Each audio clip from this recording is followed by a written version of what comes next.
Welcome back to the Spiritually Wired podcast. My guest today is Marina Lynn. Marina is a evolutionary astrologer. She is also the creator, the founder of North Node Guide.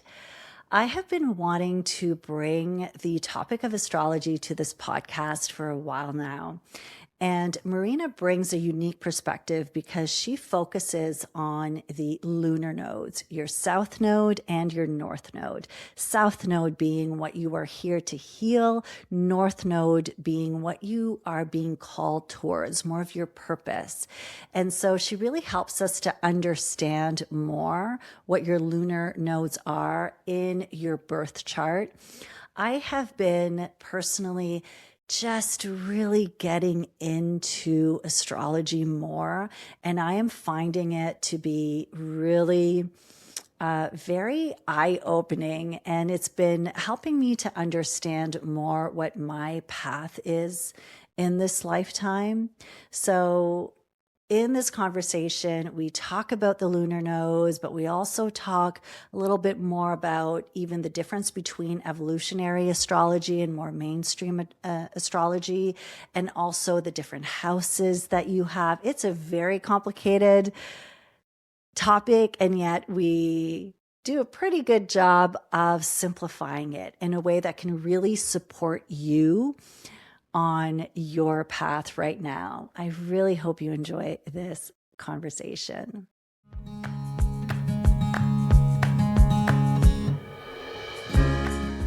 Hi, I'm Renée Walker, a mindset mentor, speaker, and lover of all things spiritual. I believe that at our core, we are all spiritually wired for love, peace, success, and abundance. Here on the podcast, we're diving into mindset, wellness, and business, but always through a spiritual lens. Let's just say we're going deep, but we're keeping it light. So let's elevate your life from the inside out, one conversation at a time. Welcome to Spiritually Wired. Welcome to the podcast, Marina. I have been looking forward to this conversation for a while now. I am someone who has just recently been personally diving deeper into my birth chart, learning more about astrology and human design, and recently more gene keys. And my world has really opened up in terms of understanding myself in it's just giving me a different perspective. And so I've been wanting to bring this topic to the podcast for a while now, and I'm just so looking forward to spending this time with you, Marina. Thank you. Thank you for having me, Renée. I'm really excited to be here. And I just love you sharing all of that because looking at your own, obviously, I looked at your birth chart a bit before coming on. And it's just so nice to see that you are opening up to these things because you have such a spiritual North Node, which is beautiful. Yes, I know. And now that I know just how much your birth chart can reveal, it's so interesting when you share your birth chart with someone who knows how to read it. I'm thinking, you know me way more than the usual person would, that's for sure. So, all right, Yeah. let's start because you will be new to some people who are listening to this podcast. And I'd love to first begin maybe with what your personal experience has been with astrology. What drew you to it, and how has it changed your life? Yeah, it's a big question and a really good one. I guess for me, astrology found me after a big transition point in my life. I was used to be an event planner for a financial technology company. I was living in downtown Toronto, and you know that saying, I think it's like things happen in threes, and it was just like bang, bang, bang, and all this stuff was happening. It was literally all in a week, and I just said, I remember to my roommate at the time, like, I'm just going the wrong way and I need a 180. So I ended up leaving my job. I got rid of my apartment. I sold everything. And my 180 was going to work on a farm. in Denmark. And that's when I really got into astrology because working on the farm, you could listen to your like your podcasts and everything like that. So I came across a podcast at the time, The Cosmic Calling by Soulshine Astrology. And she was talking about the lunar nodes. And I was like, what is this thing? Like, when your whole body just lights up and you're like, I need to follow this. So I just dove into everything I could learn about the lunar nodes, which is really tied to evolutionary astrology, which is the type of astrology that I teach now. But it really helped me understand why I had gone through the moment I was talking about with the three big things all happening at once. And then just really helped me understand before that, like my whole life up until that point just made so much sense. And then it really gave me an understanding of where my path wanted to unfold next and why I even ended up in Denmark. Like it really just really put all the pieces together and I just became absolutely in love with it. What a beautiful story. And it's true how it helps to make sense of things when you can look back and then it's, oh, now I know why that happened. So, Yeah. okay. Well, you mentioned evolutionary astrology. So Mhm. maybe we go there now because I do find that, some people who are listening to us now may be well aware of what it is, but I do find that there's a lot of confusion and and I'm speaking from personal experience. Really, just when I thought of astrology, it was in the paper, what does I'm a Libra, so I just saw my understanding of it was just that I was a Libra. And Yeah. whatever the horoscope gave me was what I needed to know that day. So it never really truly grabbed me in any way. And so that's why going deeper into there is so much more to it. And I know that that is the piece of astrology that you teach, that you explain. So can you tell us more what the difference is between Yeah, the evolutionary and absolutely. just mainstream? I was the exact same as you. Like, I used to read my horoscopes. I thought it was fun. But, it's not this full deep dive. And then when you understand there is so much more to understanding, and it just reveals even more about just not only your personality, but literally your life path. I think that's what's so exciting about it. But with what we see online is usually pop culture astrology. We see memes that are like, oh, if you're a Capricorn, you probably like to overwork. Or like you said, oh, you're a Libra, so you're probably like this and you like beautiful colors and things like that. But what I think is a limitation with pop culture astrology is that everything is siloed. It's just giving someone random puzzle pieces without really giving us the front of the box of a puzzle and the full picture. So we have all these puzzle pieces and we're trying to put them together, but we don't understand why or where they go. And so evolutionary astrology, that's why it's so brilliant, is it's like, here's the front of the box. This is the full picture. This is where the pieces are going and why.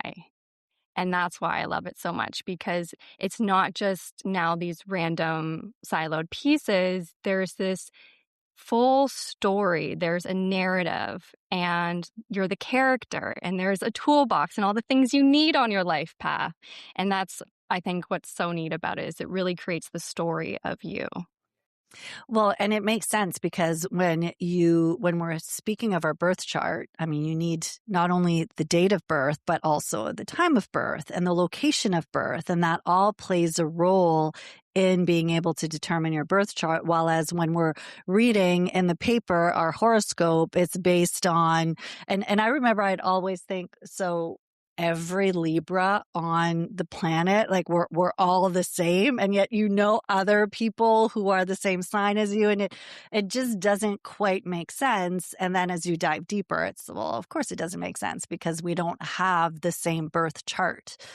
Yes. Yeah. And Mhm. the time is what gives us the houses. And I remember so many people, like when I do just intro workshops, they're like, what are houses? That, like, what is that? And that is what really makes our chart so different, is because you could be a Libra, but your sun sign is Libra in the seventh house, whereas Mhm. someone else is a Libra, but in the fifth house. So how you are designed to shine is in a different area of life.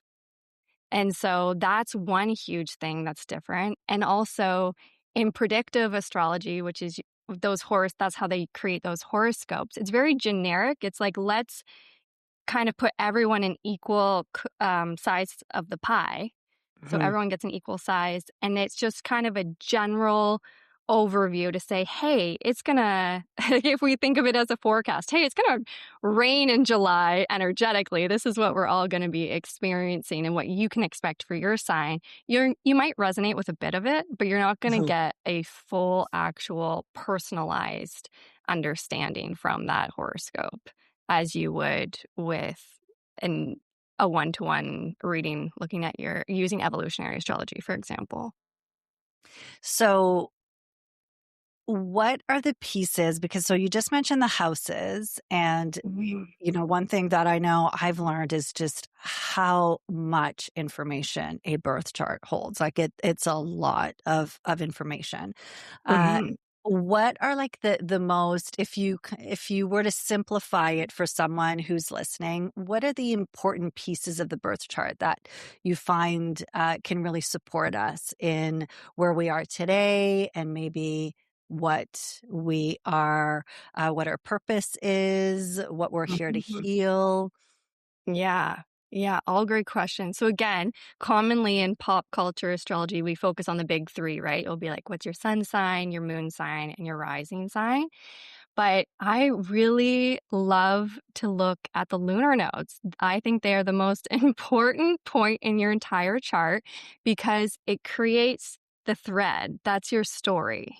And then you can understand why all the other planets are placed where they are.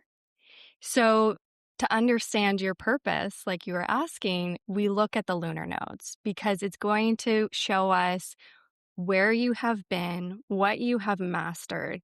And through the lens of evolutionary astrology, we really believe in the philosophy of past lives. So it's energy that you've experienced through multiple lives, and you're coming into this life to find healing. That really is your purpose. And in order to find that healing, it's through your north node. So we're not necessarily saying your north node is your purpose, but the healing you get from embodying your north node is your Mm. purpose. And I'm writing that down. The healing you get from embodying your North Node. This is good. And And so then it's simple to say, yeah, just your north node is your purpose, but it's really the energy of who you are when you embody that essence. And that's really what your soul has come here to do. And when you understand that story, then you understand, oh, that's why I was designed to be this sun sign. That's why I was given this moon sign. You can think of all the planets are placed to perfectly support that story to take place. I see. And then the what you're carrying with you from your past lives is more your South Node. Yes. So Am your I south correct? node is where you've come from, and your north node is where you're headed. We usually spend the first 30 years of our life reintegrating our south node, so reliving those patterns. So if I were to do a reading and explain, the energies of what you may have encountered in prior lives, you'll be like, well, that's really similar to my childhood. And it's because we bring that energy in, we're already operating from that essence. So you can kind of think of it as we're manifesting it again because it's what's created the lens we're looking at life through. And so that's why we almost need to project it out into our reality to mirror it back to us to say, oh, now I can see it. So now I can heal it. So is that just from, let's say, a mindset perspective, when we speak of subconscious beliefs and the programming. And so would you say then that your soul chooses a life that will give you the environment that you need in order to recreate those elements of the South Node of what you are here to then heal so that you can move towards the embodiment of what your North Node represents in this lifetime? That was the perfect summary. I think I just understood it even more. I I thought like I did, I but now couldn't I'm even like, say it better myself. That was perfect. okay, this makes sense. This makes sense. So Yeah. then with your, because I mean, what I love is to think of it as a tool. And I'm very, as a teacher, always, um, inviting people not to use certain tools. Like, we don't want to depend on tools. They're not there. We Mhm. don't need them. And yet, when we can understand them, and we tend to gravitate towards the ones that we know um, can support us. Mhm. They just kind of give us a different perspective. And to me, that feels more empowering versus feeling stuck in this is the life that. So, if let's say what I'm coming to, if someone Mhm. is feeling discouraged, that they're Mhm. like, "Oh, like, this is the reality that I've been living for, the past 40 years," and they're wanting to come Mhm. out of the cycle of the South Node Yeah. aspect of their lifetime. How do you do that? How do you move from the South Node piece to the North Node piece?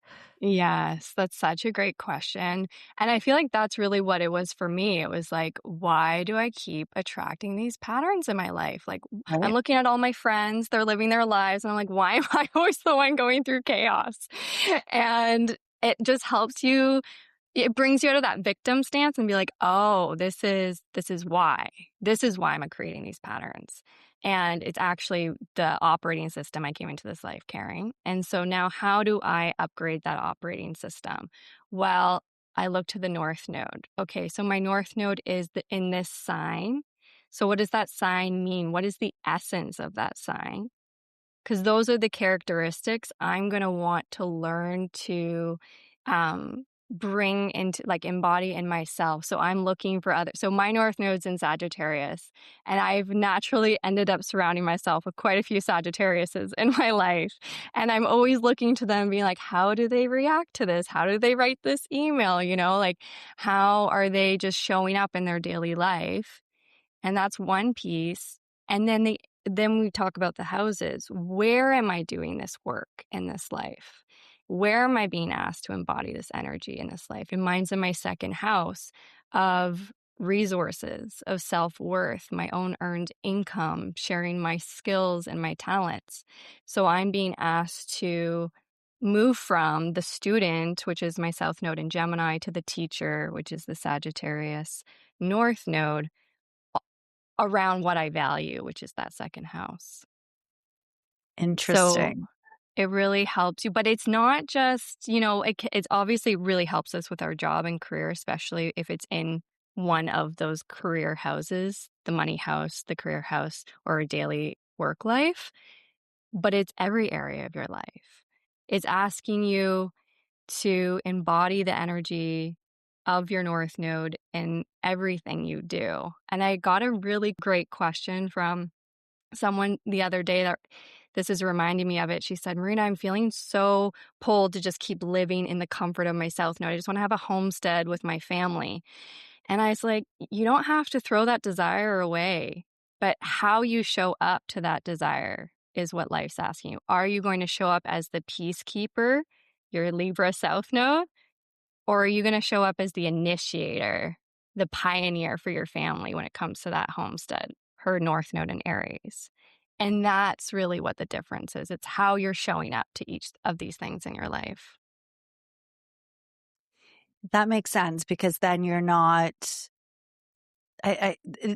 What is coming to me is the idea of the embodiment piece, that it's not that we're moving away from something, Mhm. as much as bridging, bringing the two Mhm. together in a way that serves us in this lifetime. And I would imagine it changes in different periods, like different phases Mhm. of your life as well, would you say? Like depending Oh, on yeah. your age and Absolutely. Yeah. So I think, well, to the first point about bringing it, yeah, that's exactly it. Bringing your south node through the lens of your north node is a great way to Mhm, put it because you did come in already with these great gifts. Your south node isn't necessarily all negative. You have mastered quite a bit in that area of your life. So it's beautiful to be able to bring those things into this now new area that you're learning to embody. And it can be almost like a little bit of a crutch to help you get there. And the second thing is, oh, sorry, remind me, what was the other part you said? Oh, different um, timing. mhm. Yeah. So how we experience this. So it's interesting. So we'll go through a different transits. We'll all experience these larger transits throughout our life. And the first one really being our Saturn return. And that's age 27 to 30. That's really when we first start waking up to our North Node. That's really when you're being asked, like, oh, if you haven't um, been like living your North Node, it's going to be like, oh, I'm really living in a different way than what I feel called to now. That's when we see people leave careers, they leave relationships, move across the world. So we see big changes because they've realized they've built a life on a foundation that's actually not true to where they're feeling the pull. It's kind of like this tug of war around that time. Mhm. And then we'll have the North Node return, which is at age 37 and 37, 38. And that's really when the North Node's coming back to where it is in your chart. So it's a deepening. And then we go through the Uranus opposition at age 40 to 42. And this is really can feel quite confronting if you haven't listened to the call of your North Node at all. This is what we call the midlife crisis, which is actually just a midlife awakening, if you want to say. But if you have been listening to the call and you have been building your life in the direction your soul has asked you to, it doesn't feel as jarring. But we go through those different times awakening to our North Node, but then there's also the times when our South Node will transit our North Node. And that's a time that we are being asked to actually bring a lot of our South Node back into our life, but in a new way. So there's lots of transits that happen. Those are just some big ones to do with your North Node. And I guess to summarize it, it's absolutely has to do with timing for sure. What is the difference between your south node and Chiron? So can you talk to us more about Chiron? Yeah. So Chiron, that's the reading. We did a workshop together, we on Chiron in Carly's mastermind. And Chiron is the wounded healer. In the myth of Chiron, he was wounded and he couldn't heal himself, but he was able to heal others. And that's what made him the wounded healer. And so wherever we have that in our chart is where we are wounded, and it actually represents our inner childhood wound. It's our core wound. And this is something, so if our North Node is where we are being called to go, your Chiron's going to be kind of that driving force pushing you to get there. And because you're really wanting to heal that in order to unlock your North Node. So, if we want to understand our childhood wound, we'd look at Chiron. If we want to understand our subconscious patterning, we would look to our South Node. These two pieces will really help you understand what your biggest blocks are in this life in order to really feel able and confident to get to your North Node energy. And those can be different. So they're not necessarily the same. Now I'm trying to remember. I know my Chiron is in the second house. I know that. Well, your Chiron is in your first house, I believe. What was that? But you may use whole sign house system, which would put Oh, it okay. in the second, perhaps. If Hmm. that's were you Hmm. using like an app or Yeah. something that yeah, so they may use, whole sign house Hmm. system. So Hmm. depending on the system, which is another thing, in astrology, there's lots of different types of astrology and lots of different types of systems. So in evolutionary astrology, we use the Placidus house system, which means not every house is the same size. So some houses, like your first house, may be smaller than your sixth house, for example. And it just means that that's a bigger area of life that you're working on. It covers multiple signs. Whereas in whole sign system, it's putting everything directly equal. I see. So just to clarify, because some people might be listening and be like, what are they talking about with the houses? How many Yeah. houses and what do the houses represent? Yeah. So the houses, there's 12 houses. Every sign rules a house. So every sign has a home house. So Aries rules the first house, Taurus rules the second house, Gemini the third, and so on. And you can think of it like a kaleidoscope because when you were born, they're not necessarily going to be in their home houses. Hmm. So it's going to be turned. So maybe Gemini falls in the fifth house, for example. The houses represent our areas of life. So if we go through them, the first house is the house of self. It's you, your identity, your physical body. And then the second house is what do you value? So it's like who I am, what do I value? The third house is how do I communicate? What's my neighborhood? And how do I connect and socialize? The fourth house is the bottom of your chart. So it's your home, it's your roots, your family, and how you feel like you belong. Your fifth house is the house of creativity, children, play, it's self expression. It's really like we can really look at the fifth house and understand probably what your hobbies are. And then we look to the sixth house, and that is health, wellness, our daily rituals, our daily work. And then the seventh house is our one-to-one romantic relationship. So traditionally, it was known as the house of marriage. But if you look at it from a business lens, it can also be your one-to-one partnerships. And then the eighth house is what binds us. So if the seventh house is your relationship, then the eighth house is kind of that contract work that binds you together. So it's our shared resources, our shared psychology, shared energetics. And the ninth house is our belief system. What do we believe in? And it's also known as the house of foreign travel and um, publishing. And then the 10th house is our career. It's at the very top of our chart. So it's how we are known publicly. And then the 11th house is large groups and large networks. How do we operate when we are in an organization, for example? And then the 12th house is the last house. So it's the end, and it's your most private part of your chart. It's the house of solitude. Also, really, we think of churches and places we go to be with something larger than ourselves, spirit, the divine. So those are the 12 houses.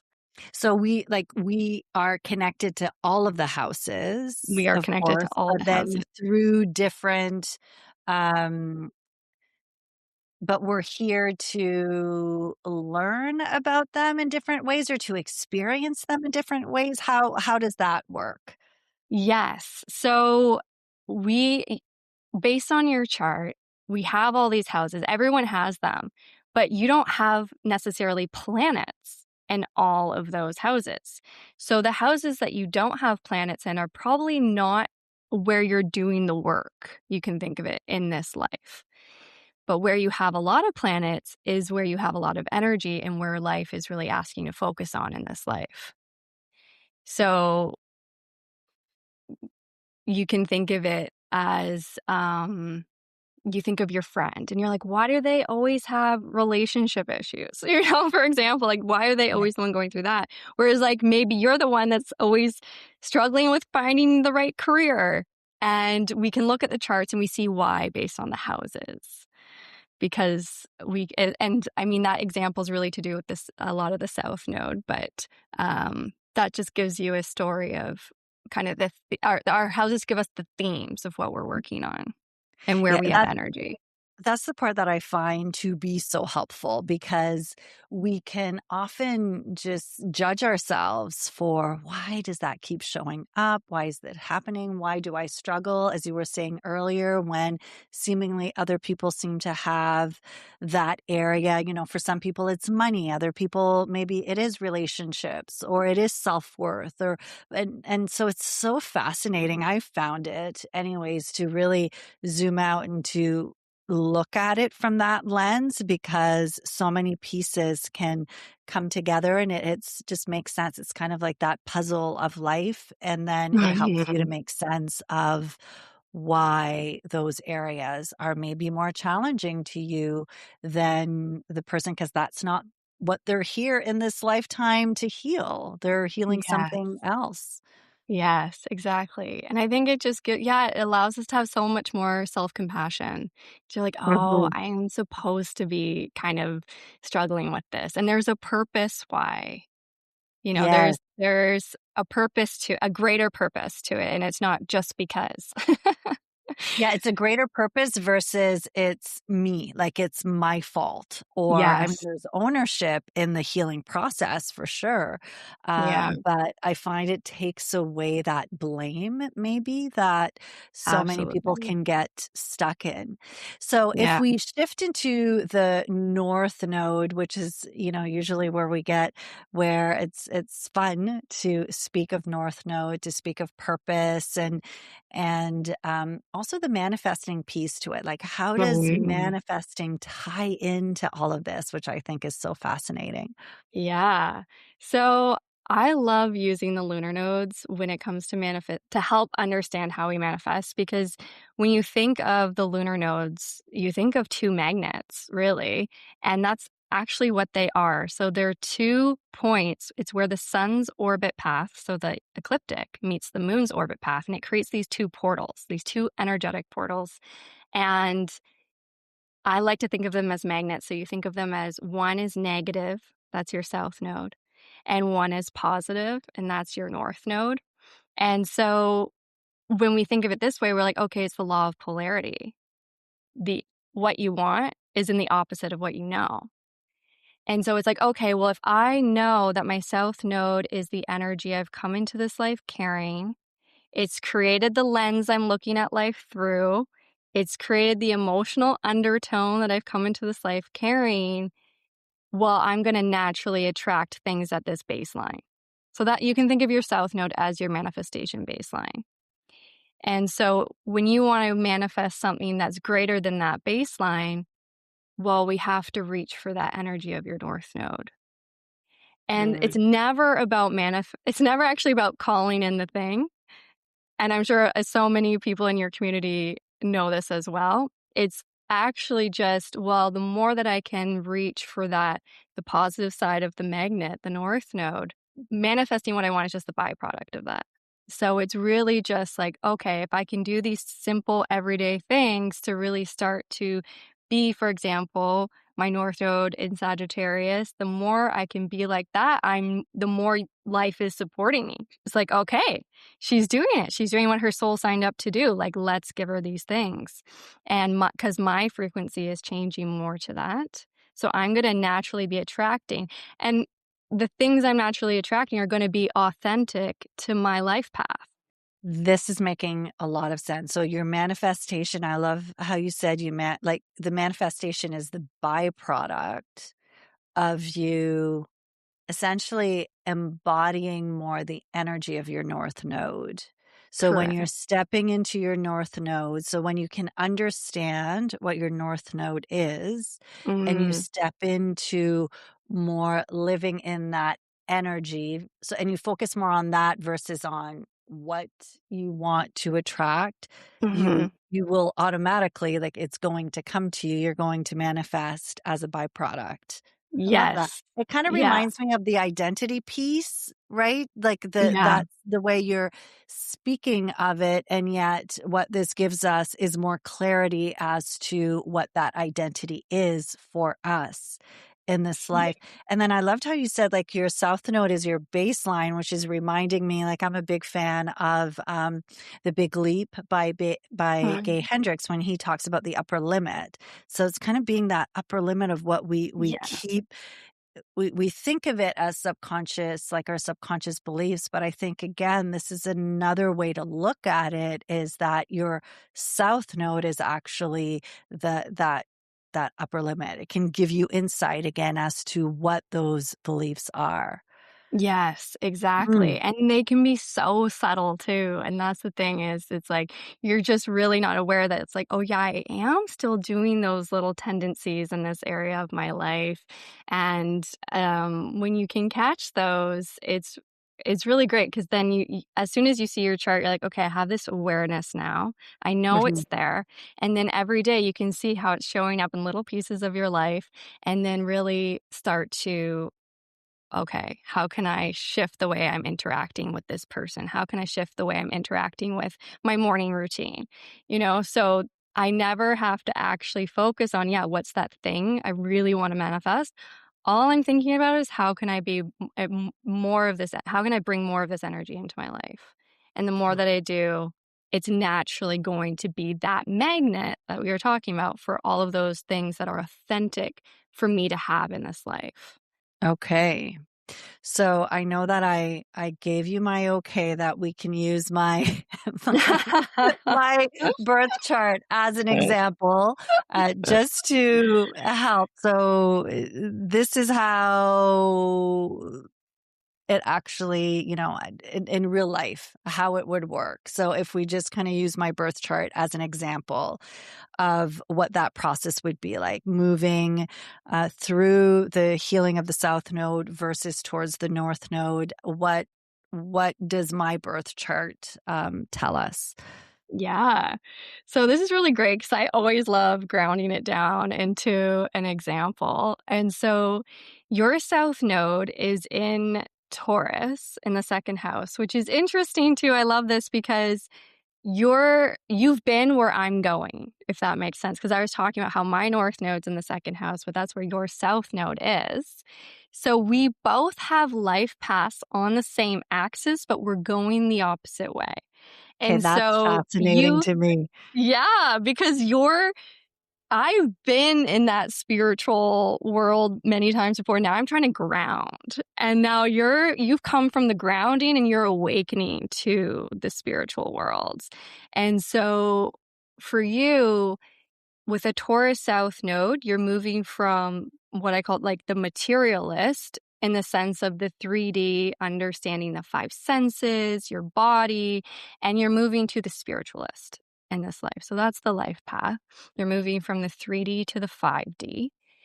And we see someone with a South node and Taurus in the second house, someone who was probably um, working it with their hands in some sort of way or something to do with just managing resources and someone who was really connected to I always think of someone with like a homestead or worked on a farm or some sort of way or just really worked with nature and these sorts of things but we also think of someone who maybe had to be really self-reliant. You were the one responsible for taking care of yourself, paying the bills, making sure you had food. You were very aware of these sorts of things, and you really relied on yourself. And then we see the opposite energy. Your North Node in Scorpio in the eighth house is like this complete soul merge energy with someone else. So you're going from being very independent, really relying on yourself, to now opening up to trusting that it's safe to be to merge with someone else on such a deep level. It's okay to merge finances. It's okay to merge a life with someone else. It's okay that someone else sees you, your emotions, like open up and sees your psychology. So you're really deepening into this in this life. And Scorpio really rules taboo topics like astrology and the occult and all esoteric things. And so these things will slowly start to become more and more interesting to you as you walk along your life path, because they're really the tools that are what's going to help balance your soul out, that really understands these concrete 3D things. Another part of this is when we think about applying this to manifestation, well, you probably have that South Node programming, that baseline of, I want predictability, I want stability. Like maybe um, you worked a 9 to 5 for a really long time and it was hard for you to take that trust and build something of your own, because that Taurus just really wants steady. It's doesn't like to ruffle anything. It really likes comfort. It is one of the signs that just loves their comfort zone. And these kind of things can show up in your life now, where will maybe kind of hold you back from the Scorpio South Node that's like, let's just let it all go. Let's just strip it all away. Like, who are you without any of these material things? Who are you without the clothes, without the labels, without, I don't know, the home? It's soul nakedness in this life. And that is really what your soul is being asked to learn. But the beautiful thing is what we talked about is it's bringing the gifts. And I see that you do this so well, is you're bringing the gifts of the Taurus energy through the lens of your now North Node in Scorpio. It's kind of really bridging the spiritual, but making it really practical as well. Hmm. Yeah, I would say that definitely speaks to me. The interesting thing is, I felt that for me in this lifetime, I really need to work on grounding myself. So I feel like that's been the Mm, opposite, which is yeah. making you wonder, because I love hanging out in the crown chakra, and like the spiritual piece Mm, feels easy to me. yeah. Um, and it's staying grounded and in my body is what I find more challenging. Do you feel like it's always been like that? Mhm. Yeah. Well, it's interesting because when we think about Taurus and then also in the second house, it could be someone who has had multiple lives who have had a ton of wealth, or it can be someone who really knew poverty. It Mhm. just has to do with resources. And maybe you had a few lives where you were one and you had a few lives where you're both. So it's like you really understand what resources are all about, how to manage resources. But I feel like if there's a part of you that really lives up here, there may be a piece where it's like, uh, having resources aren't safe, or like taking care of my resources aren't safe due to like prior life experiences. And that's when we'd want to look at, well, what's the ruler of your South Node? Well, it's Venus. Where is Venus in your chart, and what is Venus doing? Mhm. Venus is in your it's in your sixth house of daily work, wellness, and health. So that's another huge piece of your story, because I saw that it's squaring your lunar nodes, which means you have a skipped step. It means that you didn't actually get to integrate that piece in prior lives. It was always something that was blocked for you, or you circled around and never got around to it. So in this life, the skip step is like, hey, this is really important now. And that has to do with your daily systems, your daily life, your daily rituals. And that piece is essentially what is going to be your accelerator to your North Node. Mm. See, this is the piece where it's so fascinating to me, all the different components to it. And the ritual piece, I mean, is something that I always teach about and I love, and I found to be so grounding, but I never Mhm. thought about it from this perspective.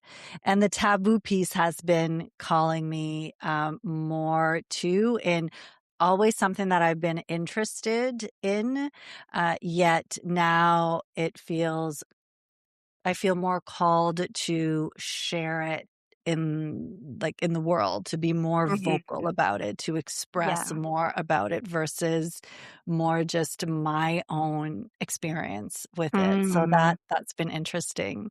Yeah, and I see, Yeah. like, with your Chiron in Aries in the 1st house, there's that wounding around, like, "Well, who am I, and who am I to be the one to share this or speak on Mhm. this?" And it's, conjunct your Jupiter, and Jupiter is our belief system, so there's a belief around, yeah, the wounding there. But then Jupiter is also the teacher. He wise and wants to share wisdom and knowledge. So your own healing around these things or the tools that you've used is such an important piece of your story. Mhm. Thank you for bringing some new awareness and clarity around that. So, if someone is listening and they want to find out more about what their south node is, their north node, just more around their birth chart, Mhm. what do you find are the best resources that they can use? Can they work with you directly, or how does that work? Yeah, so you can definitely work with me. My website, northnodeguide.com. I have an app coming out soon that's going to make all of this in one place, which I'm really excited about because it's gonna take essentially, like what we were talking about, all these siloed pieces and be able to put it together, and you can have the story of you kind of in your back pocket, which is nice. But until then, there's also incredible resources. I love the app Leela app, and that's an evolutionary astrology app specifically. So I always recommend that one if you wanna really get to know the lunar nodes. It's a great place to start as well. How do you spell that, Layla? So it's Lila. Lila, and then you're gonna have also your own app coming out soon, which is very Yes. exciting, part of Yes. the North Node. So North Node Guide is your website that you were sharing. Yes. Yes. Oh, Marina, I mean, I just feel like my mind gets very expanded when I start even going deeper into this world. And now, like, we're having this conversation, and I know I feel I need to ground it back into my body and really be with it. And this is the piece that I love when and I just think back of when I started my spiritual journey, 20 something years ago. And there's just something new and exciting when you start to go deep into it. And it's been like that these past years. And I feel like now there's this new door opening with new Mm. information that it's a fun place to be. It's exciting. And at the same Yeah. time, you can get lost because there's so much There's to so it. much out there. Yeah. And I love that. I'm also in a time in my life where I'm feeling ready for like new tools, new awareness of things. And I love that expansive phase when you open up to those next levels. Yes, and that's like, to me, that is ultimately the purpose, is when we can stay open, Mhm. open to new perspectives, to new learnings. And sometimes what we need, I mean, we don't, unless you're someone who really that is part of your calling and you feel guided to know every part of your chart. But I know for me now, it's trusting that what I need to know from it Mhm. in the moment is going to find me. And you said that Mhm. at the beginning of the episode where you said Mhm. astrology found me Mhm. at this time in my life. And I think that that is something so important for everyone to remember too, is that when it comes to spiritual practices and knowledge and the wisdom and our intuition, it speaks to us exactly when we need it to.